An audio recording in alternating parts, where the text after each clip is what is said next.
Welcome, all you brothers and sisters, friends and neighbors, friends and family, whoever you are, wherever you are, citizens of the world. Welcome to another edition of the Live from the Heartland show.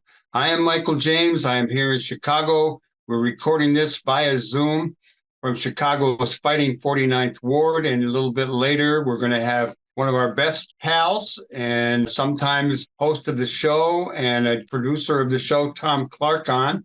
And then we're going to have Corky Siegel, who will be celebrating his 80th birthday with a special concert. Longtime viewers of the show know that periodically, when we try to do it on air and stream, we've had technical troubles. I remember the days at the Heartland Cafe when we would jump up from the stage where the show was about to be recorded and broadcast, and we'd go over to Loyola to the studio, which was then up in Rogers Park, and do the show from there.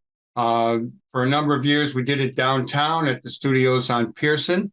And with the pandemic, we've been doing it via Zoom, which really allowed us to talk to people all over the world. And we like that, but sometimes we have trouble hooking up. Last week, after a number of weeks of problems, we were on air. And hopefully this one will be on air, as well as CAN TV, youtube.com/Heartland Media, etc. I'm focused on Rising Up Angry, an organization that I helped to start in 1969. Right after this show, I'm heading to a reunion of Rising Up Angry members and supporters. And I'm glad to say that my newest book, Rising Up Angry, will be out hopefully when you're listening to this show.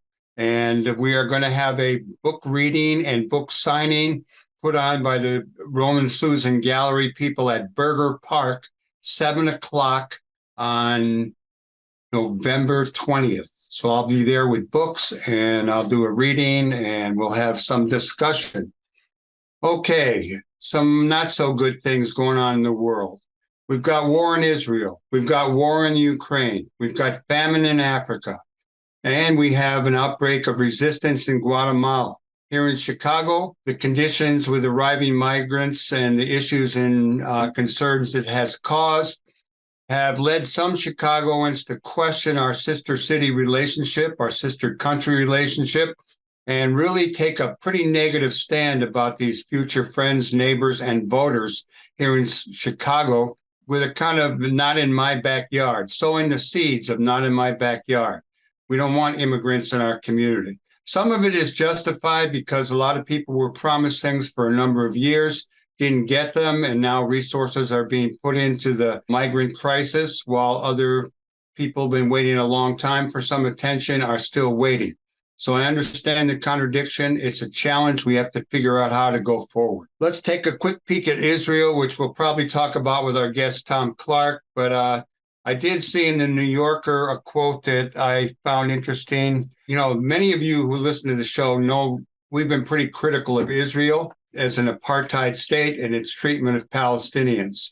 That doesn't mean we can't be grieving and very critical of the latest state of affairs. I did see in the New Yorker talked about Israel with a foreign policy that has been keyed to annexation and dispossession, and that ignored the existence and rights of Palestinians. Mother Jones reported an interview with Matt Duss, D-U-S-S, a former top foreign policy aide to Bernie Sanders. It appeared in Politico. And I think he sums it up pretty well. There is no justification for attacking civilians, for slaughtering civilians, for kidnapping elderly people in wheelchairs. He went on to say, if we believe in human dignity, if we believe in international law, I think we need to condemn that unequivocally. That does not mean we can't have a deeper conversation about the context of the situation, Israel, Palestine. We have to have that conversation. But I think the way into that conversation has to be very clear about principles of civilian protection and very clear on how disgusting this violence is. Taking a little look in our own hemisphere over down in Guatemala, there's rising tensions in Guatemala, protests by supporters of President-elect Bernardo Arevalo. They've run into the second week. Protesters are demanding the resignation of the Attorney General. Her last name is Consuelo Porras. They accuse Ms. Porras of plotting to prevent Mr. Arevalo, who has promised to fight corruption, from taking office. Some of the protests just turned violent after a week of peaceful protests, and it turns out that these are agent provocateurs, probably from the existing government, who threw stones and broke windows at a demonstration outside the National Palace of Culture in the capital, Guatemala City. On the labor front, a lot of strikes going on. United Auto Workers is in the fourth week of their strike. My union, SAG-AFTRA, is still on strike. I did see a headline that said Hollywood strike stings Warner Brothers.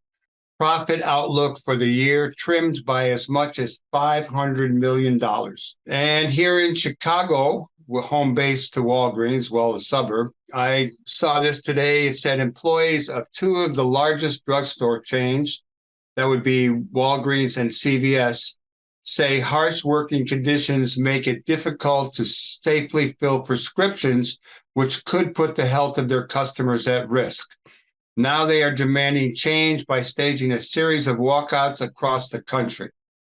And CNN reported that a coalition of unions representing thousands of Kaiser Permanente health workers have warned that they will walk off the job again next month if a deal is not reached with their employers. Taking a look at the U.S. Congress, not so good. On Wednesday, the Republicans put up Steve Scalise as their nominee for Speaker of the House. He will go up probably against Jim Jordan a little bit. I'm not sure how it's going to work, but the Republicans seem divided. And let's be really clear, Jim Jordan knew about the plans that Trump had for January 6th. I mean, this guy is he's really terrible. You know, when he was an assistant coach in wrestling at Ohio State, there was some kind of a little bit of a scandal around sexual harassment. And a number of, I think, 5 wrestlers went to him and reported on it. He denies all of it. So this is one evil guy that we're talking about having possibly be in line to the presidency. Okay, on the good front, Loyola University, our home base is WLUW 88.7, Loyola University's wonderful station. They're on pace right now to be totally solar at the university by 2025. They announced that the university has signed an agreement in partnership with Constellation to purchase power from a new solar project under development in Sangamon and Morgan counties in Illinois. That's a good one. We're happy about that. Also good, Blackhawks won their home opener. The Bears won a week ago on Thursday, and we'll see how they do coming up again. And the Bulls are about to start playing some ball, and records were set in both the men's and women's marathon this past Sunday in Chicago. If you missed last week's show, we had Marilyn Katz on talking about teaching about Fred Hampton's life in Chicago public schools. We also talked a little bit about Israel before the current crisis in Palestine, Israel has broken out. And we also had Johnny Bergen, who is playing on the 21st at the Skokie Theater. And we talked to him in Japan. And both of those you can find at youtube.com/Heartland Media. You can find them either solo or the whole show. I think that's going to be it for our little bit of opening banner. And we will be right back after a little musical break with our first guest, Thom Clark. Welcome back to more Live from the Heartland. I'm Michael James here in Chicago, and it really brings me a lot of pleasure, honestly and truly, to bring in our next guest, the one and only Thom Clark, who many of you know has been a host on this show, a co-producer of the show, and someone that I like to go to for information because he thinks out a lot of stuff and has a lot to share. And we've been talking about him coming on for a while. He's involved in this race and equity project, which he'll tell us about. But given the status of the world and the crisis that is unfolding in the Middle East, as well as some stuff right in our face here at home, we're going to talk about a few things first. So without further ado, as some people used to say, hi, Thom, how are you? Good day to you, Michael. I'm doing fine, thank you. Good to see you, brother. Well, we're going to talk about the Race and Equity Project, which you have been involved with and want to share about.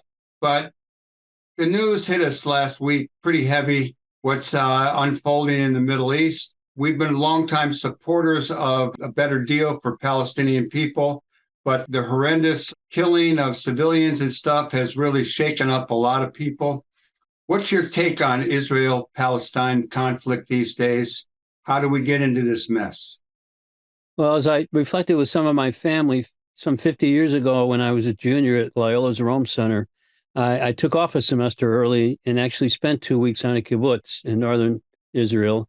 Um, as a practicing Catholic, also got to visit the Holy Land, and was very well treated by the settlers in that pretty small kibbutz. Felt I had studied up on Israel, and this is like 3 years after the Six-Day War, which was still very much fresh in people's mind. And our friends both here and in Israel refer to this as their 9/11. It's clearly been a shock what Hamas did, but I think as I review the media coverage, I've also been shocked at how one-sided the coverage has been, because there's a long arc of history behind this conflict. And while I'm not making any excuses for Hamas and their horrific actions, similar actions have been taking place by the government, not by Israelis themselves, but by the government, particularly in regards to the West Bank, as well as isolating the Gaza Strip.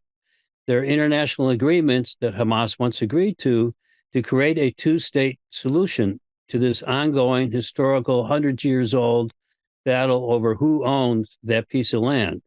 And the fact is, many faiths have a legitimate hold on that piece of land, as well as the Dome of the Rock itself, which has been the probably immediate cause, along with the actions of the current government, for this current conflict. And I don't know how we're going to get out of it, because now there are massive civilian casualties happening across the Gaza Strip, in the name of retaliation. And I don't think retaliation ever gets us very far. And certainly civilians get caught up in it, whatever side they might have been on. They're not combatants. UN today suggested that Israel has already committed some war crimes in the cutting off electricity, food, and medicine for hospitals that were already poorly supplied because of the de facto blockade of the Gaza Strip for many years now. So I find myself thinking about the ongoing conflict in Northern Ireland, which everyone thought was irresolvable, with the IRA killing British soldiers and vice versa. And yet a Good Friday Accord was finally negotiated there, thanks to President Clinton and his agent, George Mitchell. And I guess I'll leave with a rhetorical. I don't know who our George Mitchell is going to be today to help resolve this, because the sides seem to be pretty well entrenched, both within that land itself, as well as our government's response. The European Union's response seems to be a little more split in terms of recognizing the rights of Palestinians to survive. And I just think the next few days and weeks are going to be very brutal for both sides, because I don't see anyone quite giving in and ready to shake a hand of peace, which is really what is called for right now. I think it's going to be a setback for a better deal for Palestinians. I mean, I think that was sort of on the horizon. Things were moving in a good direction. I think that's really on the back burner right now. I did at the beginning of the show read a quote from Matt Duss, D-U-S-S, who was a political aide to Bernie Sanders, where at the end he said, he says, that does not mean we can't have a deeper conversation about the context of the situation, Israel, Palestine. We have to have that conversation. But I think the way into that conversation has to be very clear about principles of civilian protection and very clear on how disgusting this violence is. I couldn't agree more. A short story. I was so incensed at what I saw as one-sided coverage on the initial Saturday night coverage on WGN, which I watch all the time. I wrote the reporter and explained my position, my history, my general knowledge of what's going on both sides. And she actually wrote back and thanked me for my comments and apologized for not deliberately showing bias, but in the moment of deadline reporting, didn't know much about the other side. And so I have fed her information since from our colleague Marilyn Katz, who you had on last week, and others, Ray Hanania. And I don't know what she's going to do with that, but she again thanked me for each dispatch I sent her. And it just reminded me that particularly younger reporters covering this have editors kind of framing the story for them. And they may not know better about the history that you and I have lived with so long and have maybe studied a bit more than some people. And it's, the lesson I took from this is don't yell at the TV, do something about it. And I yell at the TV a lot. but I think maybe we need to write letters more often and see what kind of a response we can get from the reporters and editors who are covering the news for us. Yeah, I'm not going to belabor it, but I was kind of amazed at how I think the news has even turned more to a totally pro-Israel stance, which I can understand given we learned more about the violence and how it came down. But initially, I found the only place I saw anything that even raised the historical issues was MSNBC, and I haven't seen much of that for the last few days. Well, I'm afraid I agree with you, and we'll see how much of a bigger story evolves over time. But I again recall 9/11, which is the illusion or the metaphor that many Israelis are using right now. There was tremendous anti-Muslim sentiment right after that horrific act of terror. And, I think that has dissipated over time, but it's not disappeared. We have a former president who began his election campaign on the premise that we should get rid of all Muslims. And I'm not paraphrasing too much when I say that. So we have these tensions beyond just the land of Palestine and what the Israeli government might be doing about it right now, that we need to all be looking at how we move beyond that kind of conflict and disdain for other peoples and begin to represent basic humanity. Thom, I'm going to switch gears here because I'm sure we're going to be talking about the Middle East every show for a while. Let's bring it home to Chicago, where we've long been a welcoming city. We've welcomed immigrants from all over the world. We've continued to do that. But all of a sudden, we have certain aldermen starting to question our sister city relationship, our sister country relationship. We have talk of putting migrants in tents. We have people in certain communities basically sowing seeds of not in my backyard, without really being clear that they have been deprived of some promises about better schools, better housing, things in their neighborhood. What's your take on the migrants coming to Chicago and the reaction to it here in the city? Well, we now have had over 17,000 migrants arrive since last year. And that means the problem is close to doubling since Mayor Johnson took over. He did take over a situation that the former mayor had not really prepared the city very well for.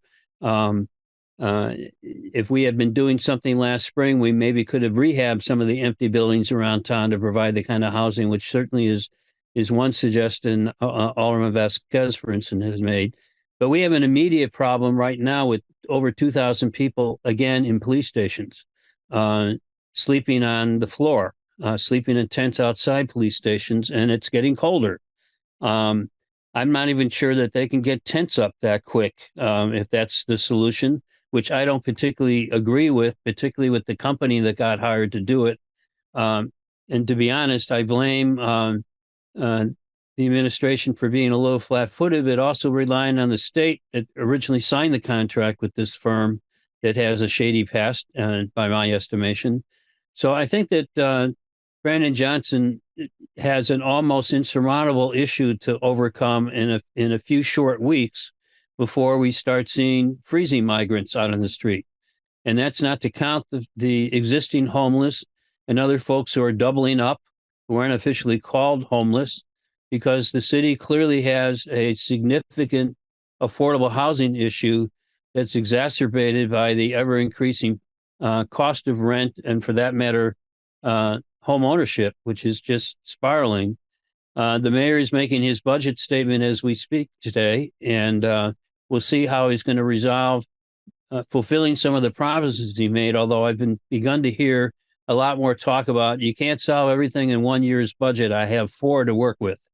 So I don't think supporters of the mayor are going to be entirely happy with what they hear in his budget statement. He has a now $500 million deficit to somehow fill in, and 200 million of that is what the migrant crisis has cost the city so far. Totally unbudgeted, unprepared for, and it's not clear without further help from the state or the feds how we're going to fill that gap. Ultimately, on the migrant issue, this is a cry out for the need for comprehensive immigration reform, which we've been talking about for 10 or 20 years now. And that means some of these Republican governors need to sit down with the other side, which they don't seem to be capable of doing, and working out some compromise, particularly on work rules, to let the folks who came hundreds and thousands of miles for a better life to actually get to work and bolster our economy and earn enough money to buy more than a tent outside a police station. Let me ask you this. I heard someone the other day talk about how 20,000 people came from Ukraine after the war started to Chicago.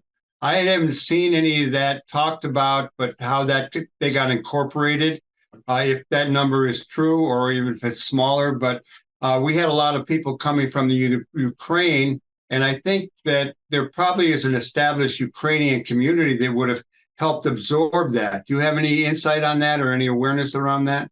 Well, there are some Ukrainian pockets. In fact, our state representative, Mike Quigley, was chair of a caucus representing Ukrainians, and he was a single vote in a piece in Congress. So 2 weeks ago, single Democrat who voted against that particular continuing resolution because it didn't deal with funding further support of Ukraine.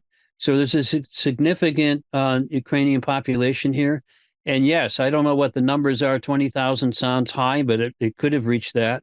But I know people who were doing one-on-one help, families of 3 or 4 supporting one family at a time to get settled. And that wasn't just with Ukrainians. It was happening also with Afghanis and other migrants, if you will, from other war-torn areas. So our city, in fact, has had a history. And for those who don't want us to continue that kind of welcoming city thing, it's not in our history. It's not really in our genome, I think, to reject folks who come to our shores of Lake Michigan to try to make a better life for themselves. Well, yeah, we're going to be watching this. I'm sure we'll be involved in some ways. I appreciate, I'll say that, if your kids' soccer practice is taken away because a field house has been turned over to emergency migrant centers, why you're going to be upset. And it's hard for people, parents in that particular situation, to maybe take the long view. But the city is hard pressed. I'm afraid they've been a little flat-footed so far in their moves to kind of cope with a unplanned crises. I don't mean that as a criticism, except I think some more creativity needs to be coming forward, as well as definitely more resources from somewhere. Well said. Yeah, I was really glad when our governor basically questioned the idea of the tents, not just because of tents and coal, but partly because of who the company is that's been doing the busing from Texas and Florida, those kind of places. How about we switch gears here? Sure. Originally, when I first said time to come on the show, Thom, you were going to talk about race and equity, a project you're involved with, and there was a certain timing issue on that. So here we are. We got the date right, I think. Come on and spill the beans. What's it all about, Thom? Well, in the last 2 weeks, we have formally launched a project I've been working on for 3 years with a group of other journalists and educators called the Investigative Project on Race and Equity.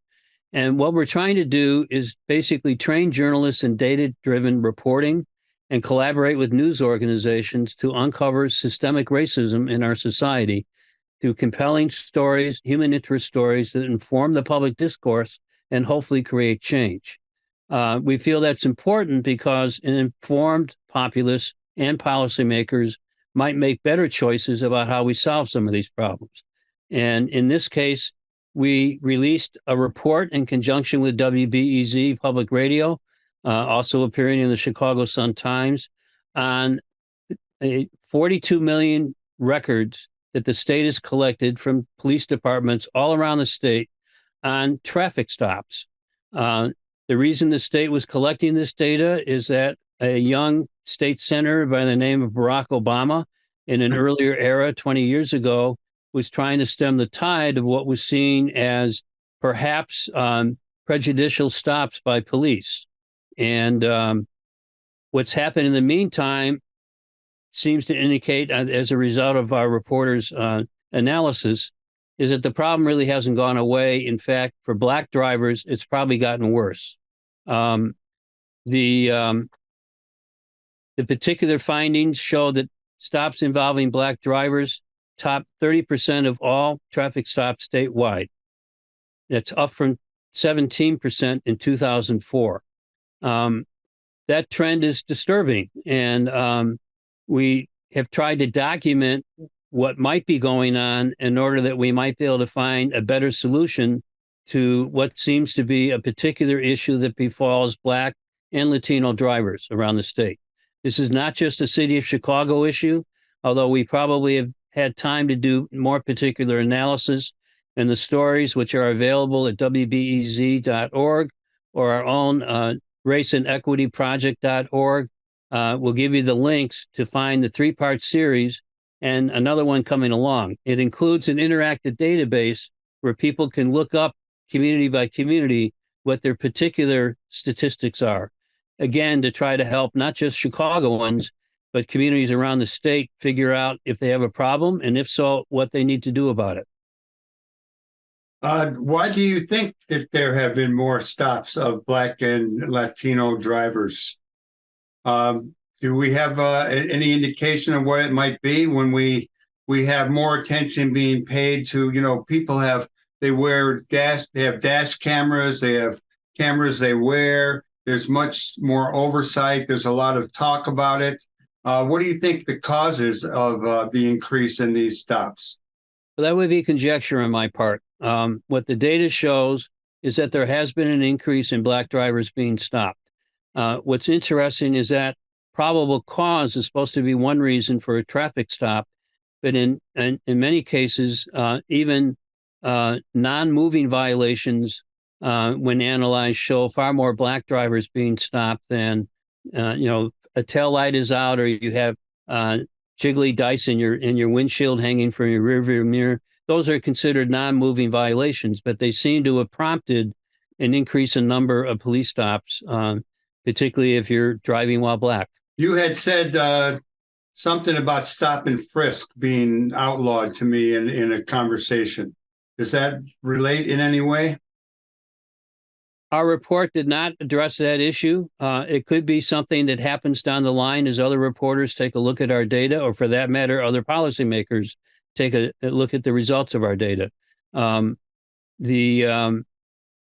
fact is that even beyond the city limits, traffic stops are disproportionately affecting Black drivers. Black drivers only make up 13% of overall drivers, but they make up 21% of all traffic stops throughout the state.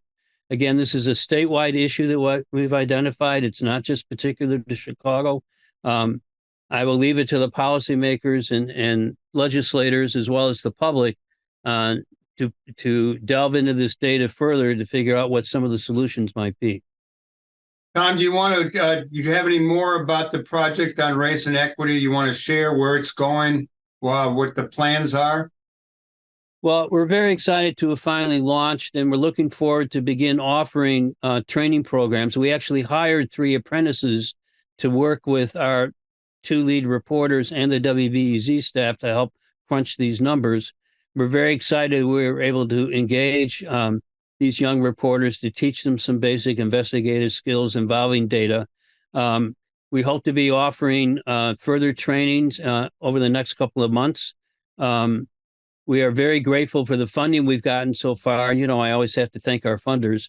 The Chicago Community Trust gave us a big boost last January with a significant grant. We've also had support from the Joyce Foundation, the Field Foundation, and the Chicago Headline Club. There's no doubt that our affiliate, that the collective experience of the 12 to 14 members of the advisory committee who've really volunteered many hours, meeting almost weekly on Saturday afternoons to pull this effort off. That kind of talent will be contributing to these trainings and to moving the work of this project forward. Well, we're going to run out of time, but I want to make sure everyone they can go to raceandequityproject.org Correct. for more information. Exactly. And I'm going to throw one more question at you. What's the latest status of Chicago newspapers? And I guess where I'm going is, what do you think about public radio buying the Sun-Times and the Sun-Times coming out with really some good news and reporting? You got anything you want to share on that? Well, I think you summed it up rather well. I think that the partnership between WBEZ, Chicago Public Media, and the Chicago Sun-Times is both part of a trend of legacy newspapers turning to the nonprofit business model. It is still an evolving business model. After all, being nonprofit is just a tax status. It's not how you run your business.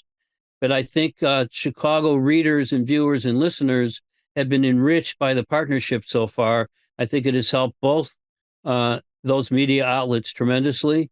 And to be honest, while the Tribune still produces some good reports, I believe the Sun-Times is the more important newspaper now if you want to follow local news. This has been good, Tom. Is there anything that that's not coming up on your mind you want to share, or you want to say you had enough of me today? I've always enjoyed talking with you, Michael, and this again has been a very rich conversation. I look forward to listening to your next guest, Corky Siegel. I think is going to be celebrating a little bit of a birthday. Yeah, he's getting up there. He's going to try to catch up to me. I would invite people to check out raceandequityproject.org, the investigative project on race and equity, which you can also find on LinkedIn, on Facebook, and a little bit on that thing we used to call Twitter.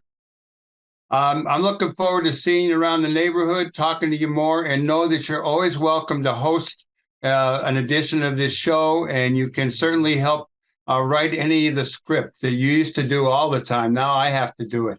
But I appreciate your help and your support. You're a wonderful guy. Take care, Michael. Right on. Everybody else, we're going to take a little musical break, and then we're coming back with the one and only Corky Siegel. Hey, everybody. Welcome back to Live from the Heartland. Once again, I'm Michael James here in Chicago. And our next guest is someone who's been on our show numerous times, but not lately, the one and only Corky Siegel. And he is here via Zoom. We're probably just about a few blocks apart here in the Fighting 49th Ward. How are you, Corky? Really great. Really great. You always say you're great. You're great all the time. Well, my body is starting to have opinions. I know how that is. I think I got a couple years on you, but one of the things that we wanted to talk about today was an event that is going to happen at City Winery coming up in celebration of your 80th birthday. How about filling us in on some details? Who's playing with you? What you got planned for this birthday party? Yeah, well, it's a regular gig at the City Winery, and it's with my chamber blues ensemble. And most of them are here in Chicago. One of our players is flying in from LA. And this is a sort of a semi-rare event musically, because chamber blues, the last number of years, we've usually had guest artists with us come and perform with us. And I've rearranged the whole set and wrote a bunch of, chamber music for them. So this, we're going back, we're doing a lot of our own material, a couple new tunes, but our own material. And it's string quartet, Indian tabla, and blues harmonica, blues piano. A lot of it's instrumental, but there's a bunch of vocals also. That's nice. So you're going to do this at City Winery, which is at 1200 West Randolph Street. And this is taking place on Sunday, the 22nd. Right. And thank you. What time? 7 o'clock, I believe. Right, Holly? Yeah, doors open at 5. because it is a dinner facility and really good food. And the show starts at 7. Oh, this will be nice. And we have some special guests in the audience. We're going to have Howlin' Wolf's daughters. We're going to have Little Walter's daughter. I'm going to tell a little story about Little Walter and Howlin' Wolf.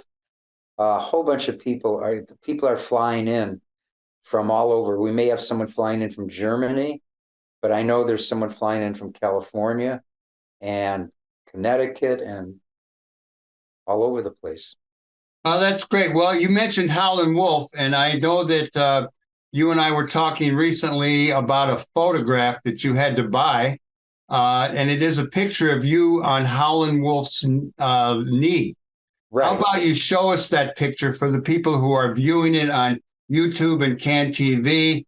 Other people who are listening to the show will just have to take our word for it that there is a very young Corky Siegel sitting on the lap of Howlin' Wolf, along with a few other people. Jim Schwal's there. Who else is in that picture? Jack Myers.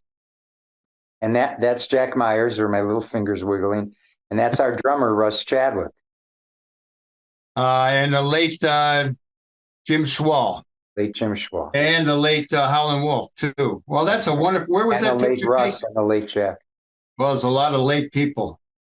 Where was it taken? That was taken at the backstage of the Cafe A Go-Go. And my remembered recollection of it was that it was taken with Clayton Thomas. What's his first name from the Blood, Sweat, and Tears? I don't know it. Yeah, anyway, he was a lead singer with the Blood, Sweat, and Tears. And I remember him posing, telling me, "Oh, sit on his knee," and and he posed the whole thing. But the guy that actually has credit for taking the photo is Phil Oakes' brother.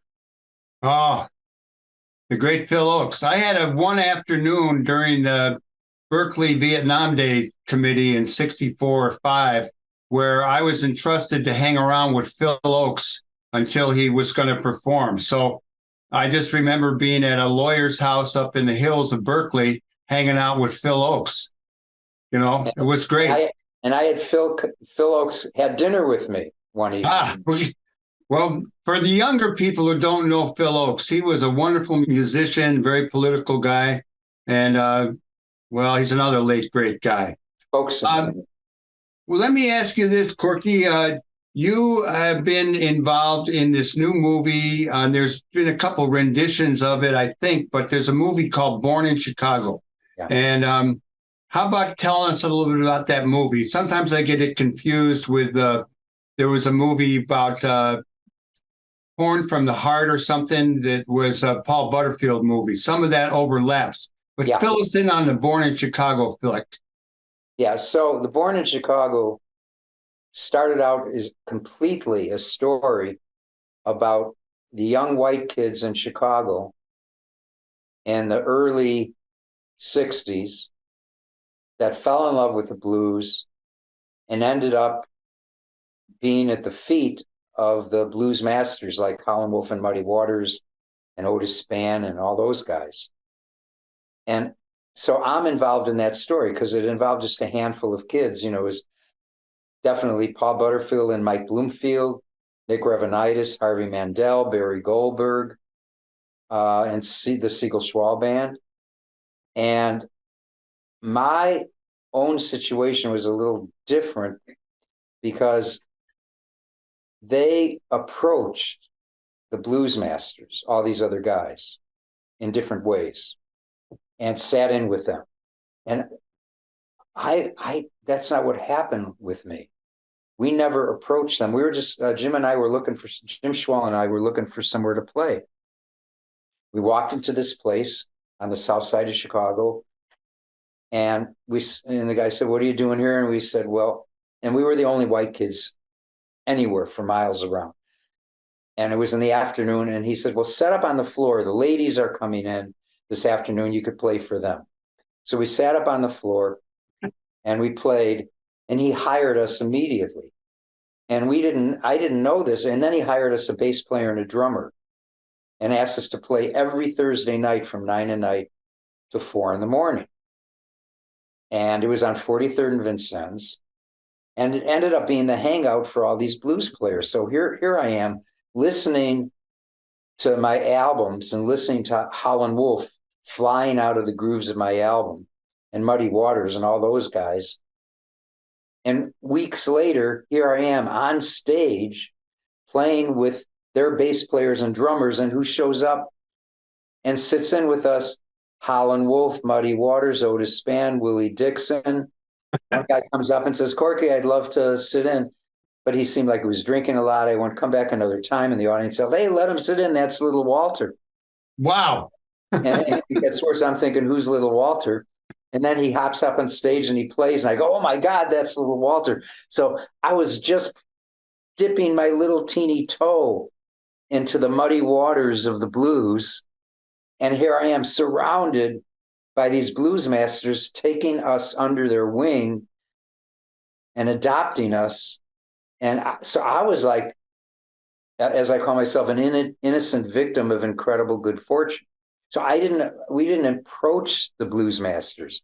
We were just out of nowhere surrounded by them. And we're up on stage with them all night long, every Thursday night. Wow. You know? Do you remember a club called the Blue Flame at 39th and Drexel?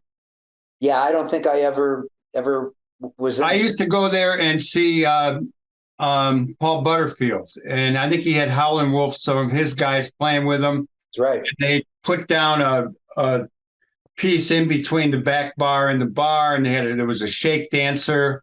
It was quite a scene, but I was like me and whoever I was with were the only white kids there. Right. It was a pretty special time, I got to say. Yeah, and that ended up being Paul Butterfield's band. It was probably Jerome Arnold and Sam Lay, and they were both with Howlin' Wolf before that. Well, the Born in Chicago movie is really good. I don't know if it's shown anywhere, but can people get it? Is it available? It's available. You could find it on the internet. It's streaming. And what I could tell you is that basically it's a love story about the white kids falling in love with the blues and loving these blues masters and them returning the love. But now the movie develops as some amazing footage of Muddy and Wolf and Butterfield and Bloomfield, and just some incredible footage. And then there's a lot of interviews, with Bob Dylan, and I think Keith Richards they put back in it. And of course they're interviewing me. And so it's quite amazing that I was able to be part of that. Corky, before we tell people one more time about your birthday party, I'm going to ask you to give us a little autobiographical picture. Talk about yourself. Where did you start out? How'd you get into music? Some things that are highlights. We've got a few minutes to kill or to fill up.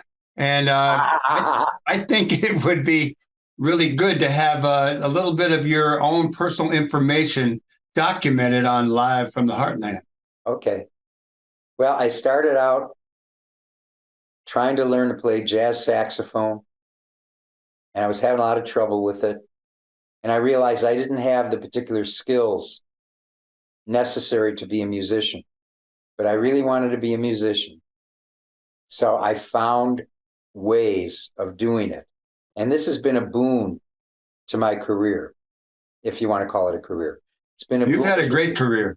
A boon to my experience of playing music, which is a lot of the stuff that I do comes out different because I sort of have to approach it in a different way.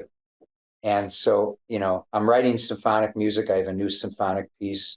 I'm jumping right ahead to the future. I'm working on. Go back and forth. Yeah. So anyway, that was what's I started out, and then, as I say, I called myself an innocent victim of incredible good fortune because I got to play with these blues masters. I got to write with Radio and Ragney, who were writing Hair. We didn't know they were writing Hair, but Jim and I were writing it with them. And then a year later, we found out it's Hair. So we were getting to work with. Then we produced Joni Mitchell's a demo tape for Joni Mitchell with Circle Game on it, and just like crazy stuff. Before we were an entity, we were getting to do all that stuff. It was quite amazing. And then Seiji Ozawa comes in 1966 and wants me to play with the Chicago Symphony. And so I get into the symphonic and the classical music thing, but it's nothing that I pursued. It's stuff that just happened to me. And that's sort of, it's like an amazing, and it's still going on today. I got commissioned to write all this symphonic music. I never wrote a piece of music in my life, and I didn't know how. And my first commission was with the San Francisco Symphony to write a piece for Arthur Fiedler in front of 6,000 people at the Civic Auditorium. It's the first piece of music I ever wrote of, any kind of classical style. What led you to the blues? When you were a younger guy, when I first saw you, I think maybe before, but we're mixed up on that. But I remember I was at my first Love-In, Be-In, whatever it was, in Lincoln Park, and I had come back from Berkeley to work in Joint Community Union in Uptown, and that's where I first saw you play. And you and Schwall were doing blues then, Siegel Schwall Blues Band, it was called. Yeah. Tell us a little bit about how you got to that place and that event, maybe. It's funny because we were never really called ourselves a blues band. It was a Siegel Schwall band, but our music was completely inspired by the blues. But we had talked to each other, and we didn't feel like we had to play the blues. We were just whatever we felt like. But anyway, so and I remember the Be-In in 1966. I remember you being there because I have a photo with you in it. Out of people who could spot you. And then the thing for me that made me fall in love with it was its simplicity. It was accessible for a musician to learn to play, but it was infinite in the possibilities of expression and emotion. And blues still stands and sits on the pedestal of what you do to express yourself in music. That is the example, blues. And I don't take anything away from any other form of music. All music is expressive, just as expressive as the blues, but some schools of thought make you say, we want to let the music do the talking. We don't want to move too much. We don't want to let our personalities get involved. And I think that's craziness, but blues doesn't do that. But when I saw Wolf and Muddy, they threw themselves 100% into the music without holding back. And that was very attractive to me for blues. And so Corky Siegel, what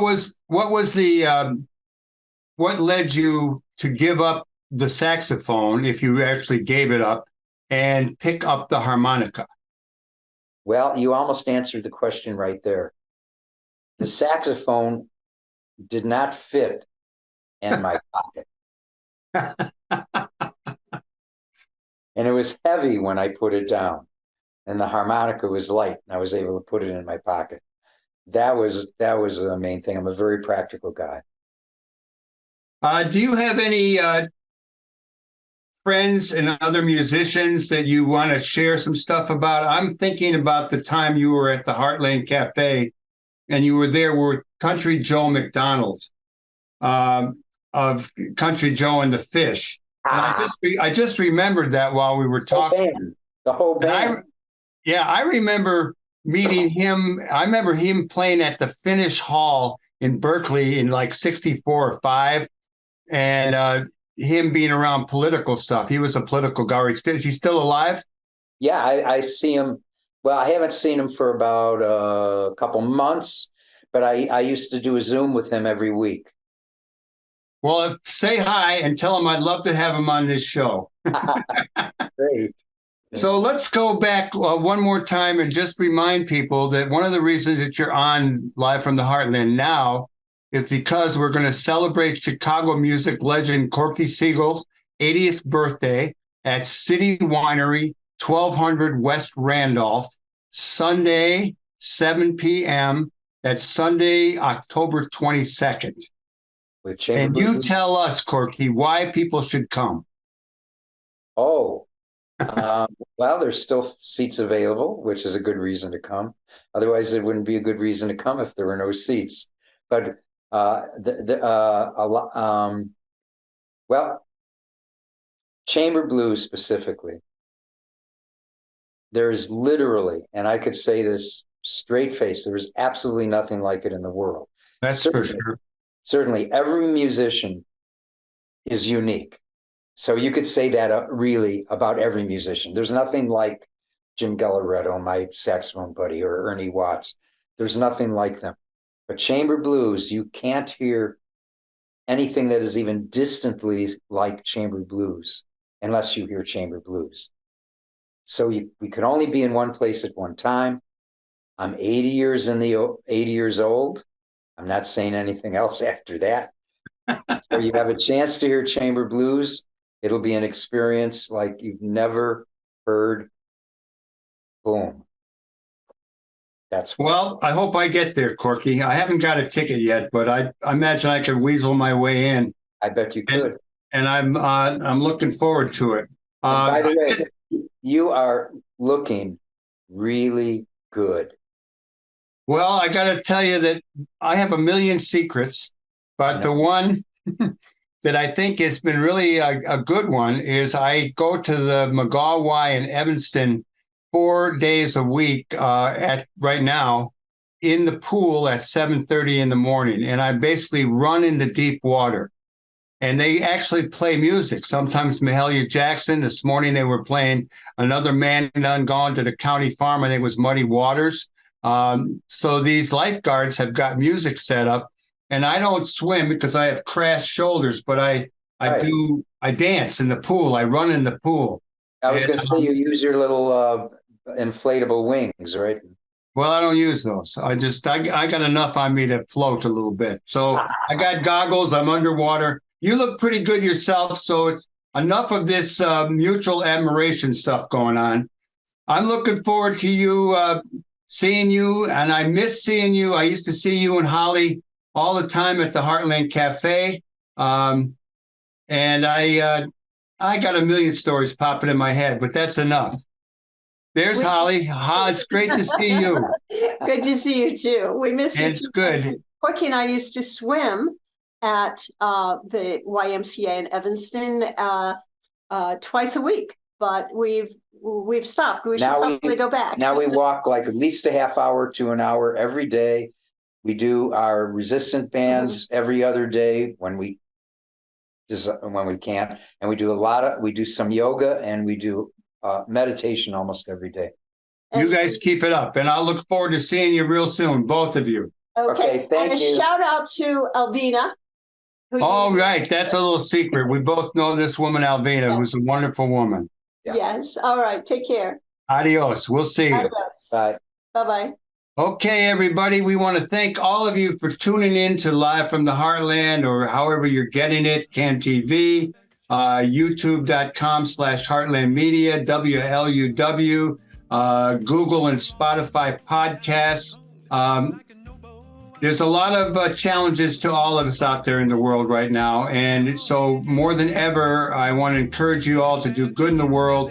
The world needs every bit of good that you do, that Corky does, that I do, that Thom Clark does, that Katie Hogan does, those of you who know from the show. Thanks to all the people who make the show possible. Our guest, Corky Siegel, our guest, Thom Clark, our engineer, Hal James, our producers, Lynn Orman, Thom Clark, and Katie Hogan. See you next week. All power to the people.